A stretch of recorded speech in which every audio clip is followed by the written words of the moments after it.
Friends இந்த பொண்ணு என்ன பண்ணுறாங்க பாருங்க, 2 பேரை தன்னுடைய அப்பா கிட்ட கூப்பிட்டு வராங்க. இவரு எனக்கு சின்ன வயசுலேருந்து பழக்கம், இவரு என்னுடைய ஆஃபீஸில் எனக்கு பழக்கம். 2 பேருமே எனக்கு லவ் ப்ரப்போஸ் பண்ணுறாங்க.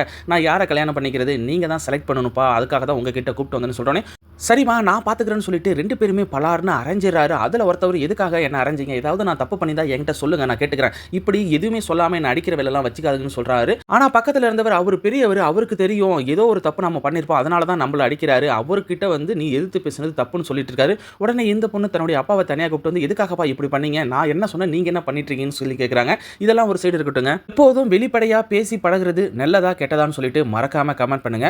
அப்பதான் அந்த பொண்ணுடைய அப்பா சொல்றாரு, என்ன ஒரு பையன் எதிர்த்து பேசினா பாத்தியா, அவன் அவனுடைய குணத்தை அந்த இடத்த வெளிப்படுத்துறான், எப்போதும் போல நார்மலா இருக்கான். ஆனா இன்னொருத்தவன் இருக்கான் பாத்தியா, அவன் அடிச்சோடனே எனக்கு மரியாதை தர மாதிரி நடிக்கிறான், அவன் எப்போதுமே இது போல இருக்க மாட்டான், அவனுக்கு லாபம் இல்லைன்னு தெரிஞ்ச உடனே கோவப்பட ஆரம்பிச்சிருவான்னு சொல்றாரு. அப்பதான் அந்த பொண்ணுக்கு எல்லாமே புரியுது. அங்கே இருந்து வந்து அவங்க அப்பாவை எதிர்த்து பேசினார் பாத்தீங்களா, அவரையே கல்யாணம் பண்ணிக்கிறதா முடிவும் பண்ணிடுறாங்க. பாவங்க இந்த பையன் ஏமாந்து போயிடுறாரு.